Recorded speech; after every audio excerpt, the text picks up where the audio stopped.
Good morning and welcome to an all-new Eye of the Tiger. I'm Brian Nuevo. And I'm Nate Wynn. We're currently in the process of changing sets. Today is our first show with our new studio.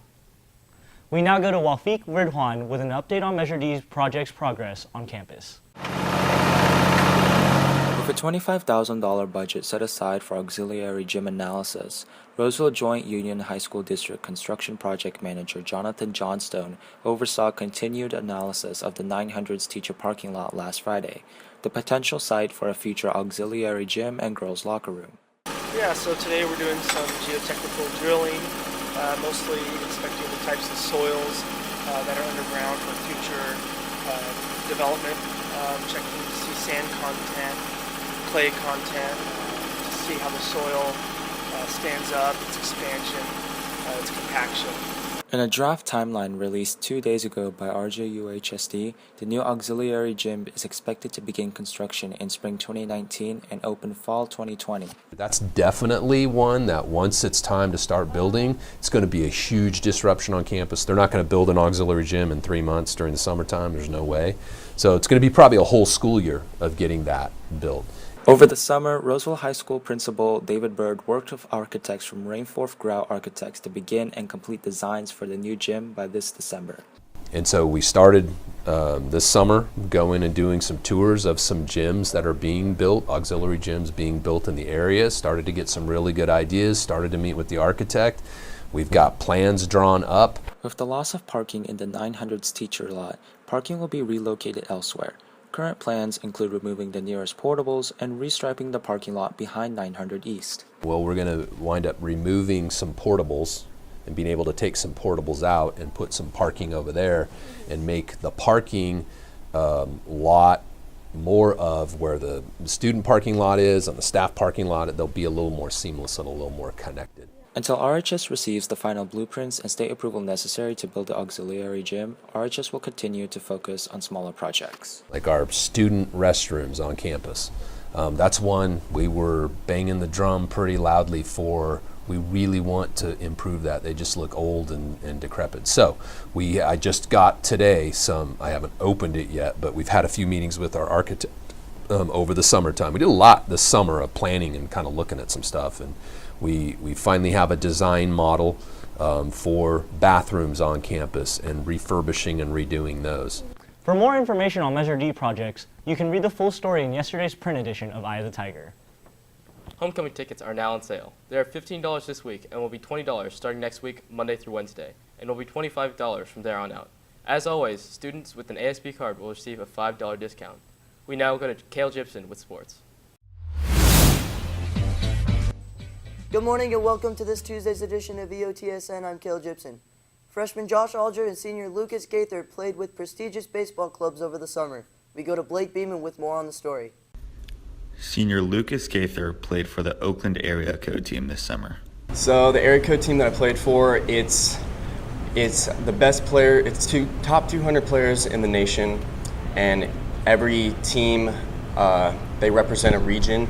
So the Oakland A's represent Northern California, which was what I was on, and then there's 8 other regions, and we just play at Long Beach State, and it's a 5-day showcase thing.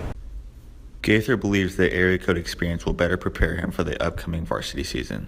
I think it will, because just the exposure that I got and the level of competition I was playing against was really challenging, and it helped me, get better at my game. I had to face some of the top hitters in the country.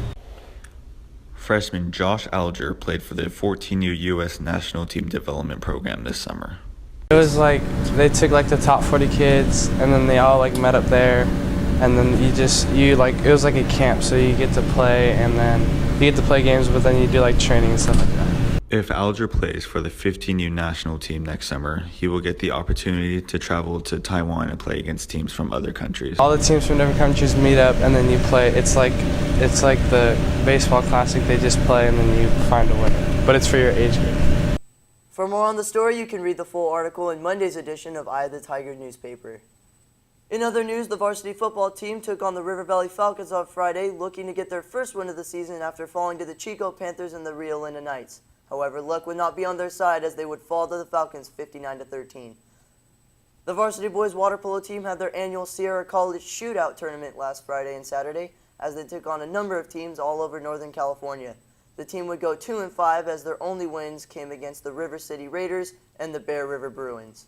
And that's it on your home for Roseville High School sports, top plays, breakdowns, and more. Eye of the Tiger Sports Network, EOTSN. Now we go over to Gabby Hudson with entertainment.